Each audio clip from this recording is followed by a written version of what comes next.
সিদ্ধ ডিম আর আলু দিয়ে ভীষণ মজার আলুর চপ তৈরি করে দেখাবো। এই আলুর চপটা তৈরি করতে হলে কোনো রকমের বেসন লাগবে না। চলুন তবে রেসিপি শুরু করা যাক। সিদ্ধ আলু নিয়েছি 2টি, সাথে নিয়েছি একটা ডিম। এবার গ্রেটারের ছোট অংশ দিয়ে আলুটা একটু গ্রেট করে নিব, তাহলে কিন্তু আলুর চপটা স্মুথ হবে, সেজন্য অবশ্যই গ্রেট করে নেবেন। ডিমটাও সেমভাবে আমি গ্রেট করে নিচ্ছি।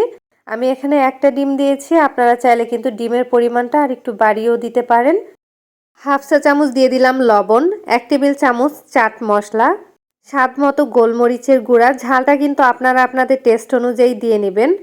ধনিয়া পাতা কুচি দিয়ে দিচ্ছি, ধনিয়া পাতাটা দিলে কিন্তু খুব সুন্দর একটা ঘ্রাণ আসবে। কাঁচামরিচ কুচি দিয়ে দিলাম 2টি, পেঁয়াজ কুচি বড় সাইজের 1টি, ময়দা দিয়ে দিব 1/3 কাপ পরিমাণ, কর্নফ্লাওয়ার দিয়ে দিচ্ছি 1 টেবিল চামচ। কর্নফ্লাওয়ারটা অবশ্যই দেওয়ার চেষ্টা করবেন, কারণ কর্নফ্লাওয়ারের কারণেই কিন্তু আলুর চপটা মুচমুচে হবে। এখন সব কিছু ভালো মতো মেখে নিচ্ছি। ময়দার পরিবর্তে আপনারা চাইলে কিন্তু বেসন ব্যবহার করতে পারেন, তবে আজকের চপে আমি কোনো বেসন দিব না। মেখে নেওয়া হয়ে গেছে। এবার হাতটা ধুয়ে হাতে সামান্য একটু তেল মেখে নিলাম, যাতে হাতের সাথে লেগে না যায়।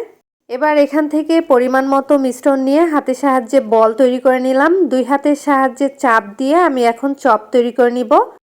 এই চপগুলো আমি চ্যাপ্টা করে বানিয়েছি, আপনারা চাইলে কিন্তু লম্বা শেপ করেও বানিয়ে নিতে পারেন। একটা কিন্তু বানানো হয়ে গেছে।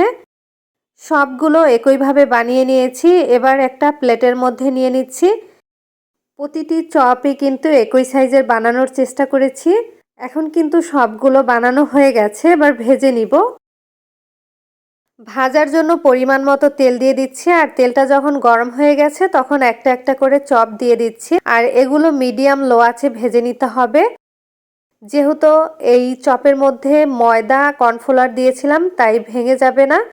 একবার যখন একটু কালার চলে আসছে তখন উল্টে দিচ্ছি। কিছুক্ষণ সময় নিয়ে ভেজে নিতে হবে, তাহলে কিন্তু অনেক বেশি মুচমুচে হবে। বেসন গোলানোর ঝামেলা ছাড়াই কিন্তু খুব সহজে এই আলুর চপটা বানিয়ে নেওয়া যায়। এই আলুর চপের মধ্যে আমি ডিম দিয়েছি, আপনারা চাইলে কিন্তু মুরগির মাংস অথবা গরুর মাংস দিয়েও বানিয়ে নিতে পারেন। সেক্ষেত্রে মাংসটা আগে থেকে সিদ্ধ করে তারপরে বানিয়ে নিতে হবে। সব সাইডেই খুব ভালো মতো উল্টে পাল্টে ভেজে নিচ্ছি, আর দেখুন কালারটাও কিন্তু প্রায় চেঞ্জ হয়ে গেছে। এই চপের মধ্যে আমি কাঁচামরিচ দিয়েছি, আপনারা চাইলে কিন্তু শুকনা মরিচের গুঁড়াও ব্যবহার করতে পারবেন আপনাদের টেস্ট অনুযায়ী, তবে কাঁচামরিচের ফ্লেভারটা আমার কাছে ভালো লাগে, সেজন্য আমি কাঁচামরিচটা দিয়েছিলাম। এই আলুর চপগুলো কিন্তু একটাও ভেঙে যাবে না, আপনারা দেখেই হয়তো বুঝতে পেরেছেন। আমি আপনাদেরকে যেভাবে এই আলুর চপটা তৈরি করে দেখাচ্ছি সেইভাবেই কিন্তু বানাবেন, তাহলে কিন্তু আপনাদের আলুর চপটাও পারফেক্ট হবে। এখন কিন্তু এই আলুর চপটা ভেজে নেওয়া হয়ে গেছে, এর থেকে বেশি কালার করে ভাজবো না। এবার আমি তেল থেকে সবগুলো তুলে নিব। তেলটা খুব ভালো মতো ঝরিয়ে নিচ্ছি। একটা প্লেটের মধ্যে নিয়ে নিলাম। এই আলুর চপটা টমেটো সস দিয়ে খেতে কিন্তু অনেক বেশি মজার হয়।